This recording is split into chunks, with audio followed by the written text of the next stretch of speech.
It's just really hard for me to even ask you this question because I'm almost in disbelief.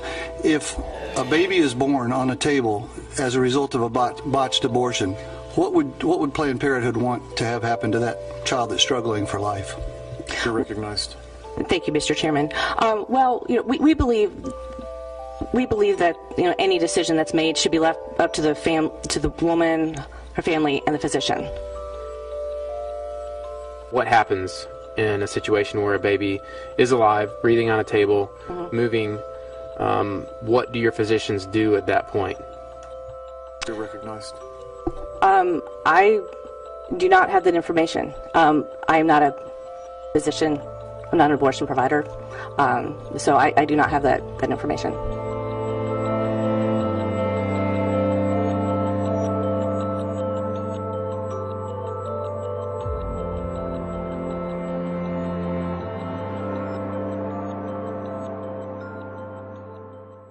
I am the doctor you're meeting with today. So okay. it's all of it. Too. Okay. So I do the state mandated stuff, which is kind of this part, but I'm going to go through everything in terms of the procedure, how it works, what we're going to be doing, all of that stuff too. If you feel like you're having contractions and enough discomfort that you think it might be labor, call us. Even if it is 1 o'clock in the morning, we want to know, and we can meet you here in the office to take care of you. Would it ever come out? Would I give birth while I'm calling you and on the way to what would I do if that happened? If that happens, just keep calling us, keep heading in this direction. Okay. And then we can help. If it's well, and that's the not to get graphic, but if it's moving and stuff, I still come to you. Still come here. Okay. Absolutely. Step 2 is that we do the injection, which is a quick poke through your belly, and that stops the fetal heart, so that makes it so if you were to deliver, there shouldn't be movement, there shouldn't be any of those things. Okay. So it's almost like we're guaranteed it's we're okay. We induce a demise, an intrauterine demise. What does demise mean? Death. Does it come out in pieces or does it come out whole? It depends. Every case is a little bit different because the medicines we give you will help us do different things. But it's more common that it comes out in pieces. And then what do you do with the baby after, or the pieces and stuff? So the fetus and everything that goes along with it, the placenta, all of that is sent to a a funeral home, and they're cremated, and then the ashes we spread out in the desert, in the foothills or Wasatch, one of the hills they take them to and spread the ashes into nature.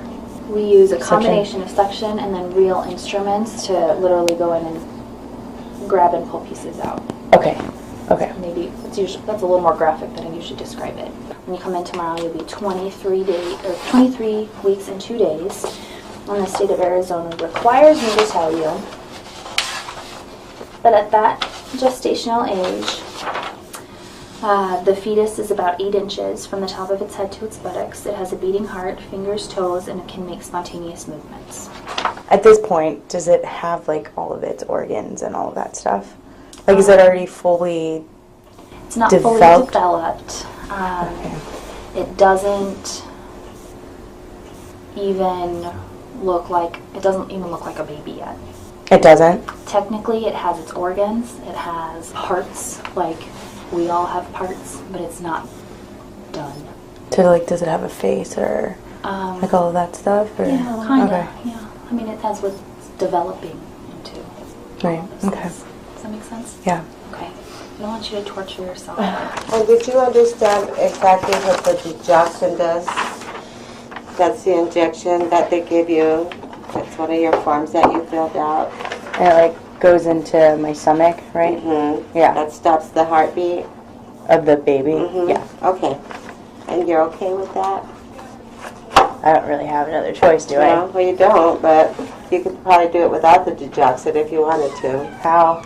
Well, it just takes longer. How do they do it then? Huh? How do they do it if they don't use Well, they don't use the digoxin, they'll just suction the baby, and it's possible that there may be movement as they're taking out the fetus.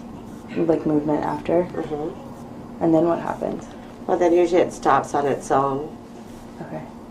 So if they use the Digoxin.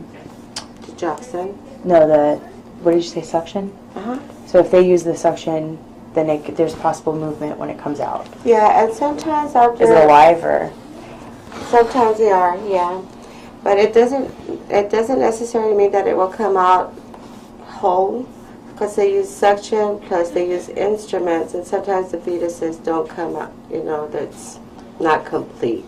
Okay. So, But if it does doesn't- come out whole, Mhm. I mean, will they resuscitate it? Like, will I have to take care of it? Mm-mm. Okay. No, but the digoxin is probably the best thing for it. That way Okay. there's no suffering. Okay? Okay. I need your signature and date on that line, and then we'll get you going.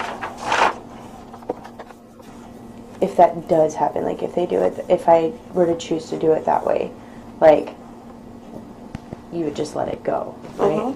Okay, so you would just let it die on its own if it Mhm. was whole and Mhm. breathing.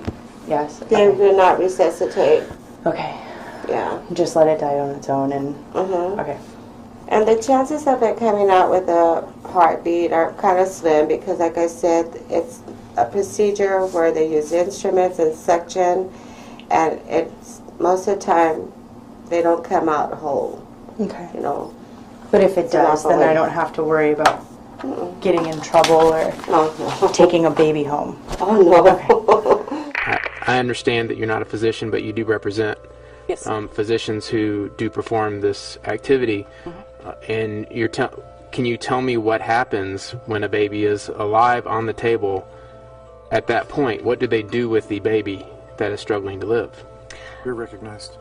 I don't know, and as it's been referenced earlier, we don't know even how prevalent this situation is.